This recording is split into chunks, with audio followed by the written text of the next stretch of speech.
जनाब, भारत और इंग्लैंड के दरमियान खेले गए पहले T20 को देखकर एक बात तो समझ में आ गई कि इंग्लैंड की टीम टेस्ट के मुकाबले में वनडे और T20 में एक टोटल डिफरेंट ऑपोजिशन है। और 4 साल की उनकी जो परफॉर्मेंस है, जिसमें उनकी वर्ल्ड कप की फतह भी शामिल है, फिर उनकी जो कंटिन्यूस डोमिनेंस है, उससे ये अंदाजा हो रहा है कि सिर्फ भारत नहीं बल्कि दुनिया की कोई भी टीम अगर इस वक्त इंग्लैंड के सामने आएगी तो उसको उनके मयार पे आके खेलना पड़ेगा। भारत की टीम को बड़े अरसे बाद, चाहे लिमिटेड ओवर ही सही, बहुत कुछ तगड़ा हरीफ मिला है। और ये इसीलिए इस मुकाबले को बड़ा शानदार और यादगार बना रहा है कि ये टीम जो इंग्लैंड की है, इसको लिमिटेड ओवर्स में हराना इतना आसान नहीं।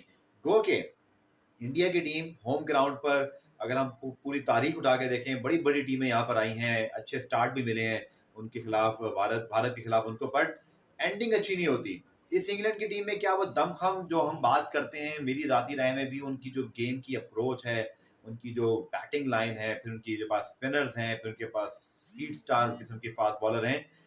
भारत क्लियरली पहले मैच में तो रोहित शर्मा को भी मिस कर रहा था, और मुझे लगता है कि टॉप 3 और टॉप 4 जो भारत का है उसको थोड़ा सा, एक कहते हैं ना, स्पीड गियर लगाना पड़ेगा, यानी कि 6 में 60-65 वाली अप्रोच, और या उससे भी ज्यादा, और फिर उसके बाद थोड़ा सा रुक कर और फिर आखिर में फिनिश करना है। 180, 90, 200 तो चाहिए इस इंग्लैंड टीम को डराने के लिए, क्योंकि उनको 180, 90 से भी फर्क नहीं पड़ने वाला, क्योंकि वो इस तरह की क्रिकेट बहुत अरसे से खेल रहे हैं। उनका जो बाय डिफॉल्ट मूड है वही 170-80 है, और उसके बाद आपको पता है वनडेज के अंदर तो उनकी क्या ही बात है, वो तो 200, सॉरी 350, 400 इस तरह के रन वो कर चुके हैं।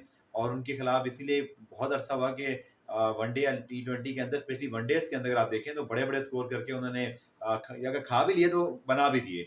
सो भारत को क्या करना है अब? मेरे ख्याल में भारत के लिए सबसे इंपॉर्टेंट चीज इस पूरे सिनेरियो में ये है कि जो बेस्ट अवेलेबल प्लेयर्स हैं, इन्हीं पर कॉन्फिडेंस करके, सिर्फ स्पीड अप वाली बात नहीं होती, थोड़ा सा रिलैक्स हो गए, और इस इंग्लैंड टीम को थोड़ा सा आंखें दिखाने की जरूरत है, क्योंकि रोहित हो, राहुल हो, ऋषभ पंत हो, विराट कोहली हो, ये सब बहुत बड़े प्लेयर हैं, और इनसे बड़ी परफॉर्मेंसेस भी इंडिया को एक्सपेक्टेड है। मैं अगेन उसी बात को रिपीट करूंगा कि इंग्लैंड का जो स्ट्रेंथ है वो उनका बैलेंस है। आप देखें तो ओवरऑल एक पूरा पैकेज है जिसके तहत वो खेल रहे हैं, और उस पैकेज के अंदर अगर आप देखें तो उनके पास तेज खेलने वाले ओपनर्स हैं, फिर मलान जैसा प्रॉपर बैट्समैन है, फिर उनके पास एकदम से बेन स्टोक्स और जॉनी बेस्टो जैसे हिटर्स आते हैं, फिर मॉर्गन जो रुक कर भी खेलते हैं, मार भी सकते हैं, छक्के लगा देते हैं, लंबे लंबे स्पिनर्स को रोकने पर आए तो डिफेंस बहुत तगड़ा है, प्रॉपर बैट्समैन है। और उसके बाद में मोइन अली, और नीचे उनके पास दीगर ऑप्शंस भी मौजूद हैं, आदिल रशीद और इवन क्रिस जॉर्डन, ये सब अच्छे खासी बैटिंग कर लेते हैं।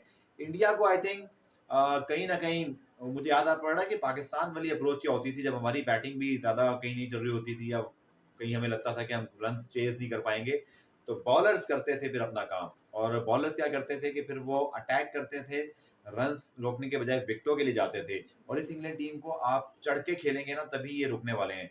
और भारत की बॉलिंग बहुत इंपॉर्टेंट है। ऑब्वियसली शामी और बुमराह पहले मैच में नहीं थे, इन दोनों के बगैर भारत की जो स्पेशली बुमराह के बगैर लिमिटेड ओवर्स की क्रिकेट में 4 ओवर्स उनके बहुत क्लियरली मिसिंग है, और भारत को जरूरत है उनकी लिमिटेड ओवर्स क्रिकेट के अंदर। इंग्लैंड का जो स्टार्ट है वो उनको बहुत हौसला देगा, बट इंडिया के लिए विराट कोहली और रोहित शर्मा आई थिंक बहुत इंपॉर्टेंट है, और फिर ऋषभ पंत की जो एक फ्लैम पॉइंट किस्म की एक यूथ अप्रोच है, वो भी उनको चाहिए। बट मिलाप होगा इन दोनों चीज़ों का तो तभी बात बनेगी। But still long way to go for both teams. England को कंसिस्टेंसी बरकरार रखने के लिए मेहनत करनी है, तो भारत को कम करने के लिए भी ऑब्वियसली अब एक नई भूख होगी, जैसे एक जख्मी शेर हमला नहीं करता, वो वाली बात मुझे लग रही है। But England obviously at this stage of point they look settled. India have to rattle them, क्योंकि अगर उनको हिलाएंगे नहीं तो मुश्किल हो जाएगा। और दूसरा वनडे इस लिहाज से बहुत इंपॉर्टेंट है, क्योंकि अगर यहाँ इंग्लैंड ने कुछ बाजी दोबारा मार ली तो फिर 3 मैच उनको हराना भी बहुत मुश्किल है। आगे ये तो 2 ही आप हार गए हो, तो second match is going to be very crucial. और टॉस भी इंपॉर्टेंट होगा, अगर भारत शायद चेस की जानिब जाए तो वो भी बुरा ऑप्शन नहीं है, मुझे लगता है कि भारत को चेस की जानिब भी जाना चाहिए, जो कि इंग्लैंड की स्ट्रेंथ मुझे उनकी बैटिंग ज़्यादा दिखाई देती है, बॉलिंग से ज़्यादा, गो के बॉलर्स भी बहुत तगड़े हैं। बट अगर आपने स्टैट्स देखे हो तो उनको रन्स पर ओवर पड़ते हैं, और कहीं बैड ऑफ डे हो आर्चर का या वुड को, तो आपके पास फिर बाकी बॉलर्स को आप मैनेज कर सकते हैं। तो my mantra for India will be to bowl first if they able to win the toss, और फिर चेस की जानिब जाएं, बिकॉज माय ओपिनियन ये जीत का जो है एक कारामद नुस्खा साबित हो सकता है इस फॉर्मिडेबल इंग्लैंड टीम के खिलाफ। अपनी ओपिनियन मुझे आप जरूर दीजिएगा, और वीडियो पसंद आए तो जरूर उसको शेयर भी कीजिएगा, चैनल को सब्सक्राइब करें, बेल आइकन दबाएं, ताकि आपको सारी अपडेट्स एनालिसिस इसी तरह मिलते रहें। Take care.